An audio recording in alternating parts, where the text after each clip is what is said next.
மக்கா மதினா புனித ஸ்தலங்களின் பராமரிப்பாளர் மன்னர் சல்மான் அவர்களின் நிகழ்ச்சி திட்டத்தின் கீழ் கொழும்பு கொத்தட்டுவ நாஸ் கலாச்சார நிலையத்தில் இஃப்தார் நிகழ்ச்சி விமர்சையாக நடைபெற்றது.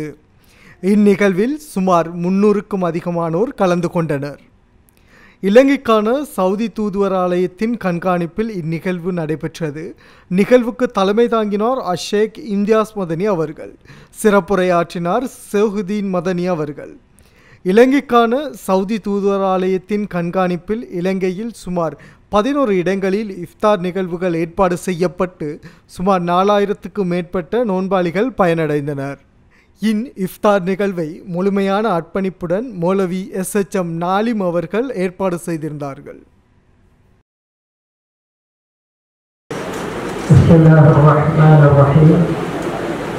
الحمد لله ولي الصالحين ولا عدوان إلا على الظالمين والصلاة والسلام على أشرف الأنبياء والمرسلين سيدنا محمد وآله وصحبه إلى يوم الدين وبعد فإنني مسرور جدا بهذه المناسبة الطيبة مناسبة حضور مائدة خادم الحرمين الشريفين لتفطير الصائمين في مركز الشيخ ناصر عبد الله الحسين رحمه الله مركز ناس الثقافي.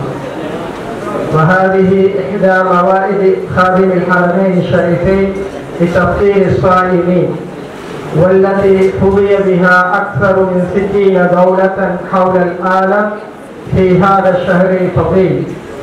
وتحمل مائدة الإفطار هذه الراحة والسكينة لقلوب المسلمين لحظة الإفطار وأياديهم ترتفع للسماء والألسن تلهج بالدعاء لخادم الحرمين الشريفين الملك سلمان بن عبد العزيز آل سعود وسمو ولي عهده الأمين الأمير محمد بن سلمان بن عبد العزيز آل سعود حفظهم الله ورعاهما برعايته. إن هذه البرامج التي تقوم وزارة الشؤون الإسلامية والدعوة والإرشاد بتنفيذها بسريلانكا ويشرف عليها سعادة سفير خادم الحرمين الشريفين الأستاذ خالد بن حمود القحطاني حفظه الله تؤكد على ثبات المبدأ الذي قامت عليه المملكة العربية السعودية في رعايتها وريادتها للعمل الإسلامي وتمثل ربطة ملكية كريمة من قبل خادم الحرمين الشريفين وولي عهده الأمين حفظهم الله في العناية بالمسلمين وتأتي امتدادا للعطاءات المتواصلة التي تقدمها حكومة خادم الحرمين الشريفين لإخوانهم المسلمين في سريلانكا. ويسعدني أن أرفع الشكر والتقدير أصالة عن نفسي ونيابة عن مجلس إدارة المركز والمشاركين الأفاضل للقيادة الرشيدة ممثلة في خادم الحرمين الشريفين الملك سلمان بن عبد العزيز آل سعود وسمو ولي عهده الأمين الأمير محمد بن سلمان بن عبد العزيز آل سعود حفظهم الله. كما أرفع الشكر لوزير الشؤون الإسلامية والدعوة والإرشاد دكتور الشيخ عبد اللطيف بن عبد العزيز آل الشيخ حفظه الله الذي حرص على إقامة هذه البرامج وهذه المناسبات والأنشطة التي تتلمس احتياجات المسلمين والوقوف بجانبهم على كافة الأصعدة.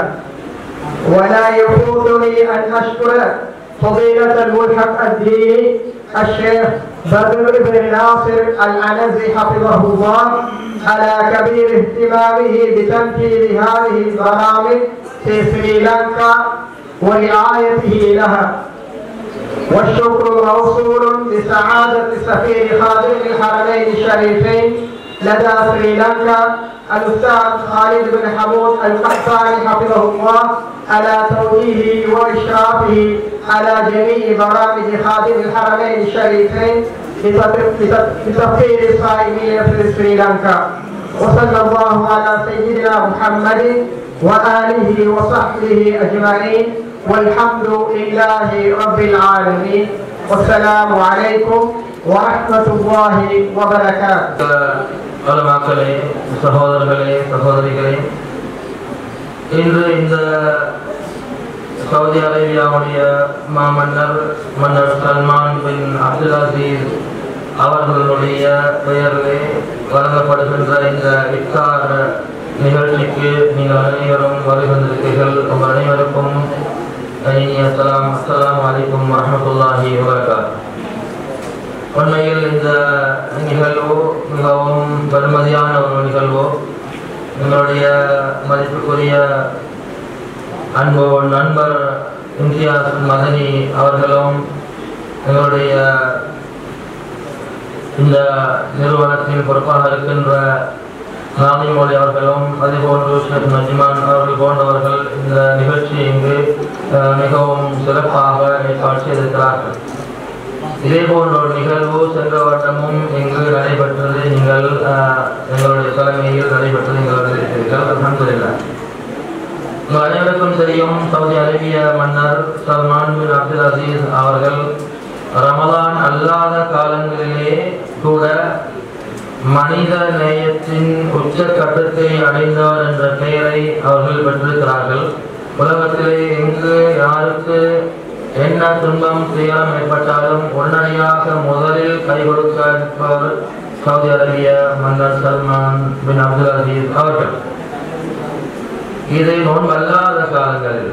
ஆனால் நோன்பு என்று வந்துவிட்டது சொன்னால் உண்மையில் உலகளாவிய உலகத்திலே வாழ்கின்ற அனைத்து முஸ்லிம் சமூகமும் இந்த புனிதமான அந்த நாட்டினுடைய நன்கொடைகள் மூலமாக அவர்கள் நோன்பு திறக்கிறார்கள். ஏழை எளியவர்களுக்கு உணவளிக்கப்படுகிறது.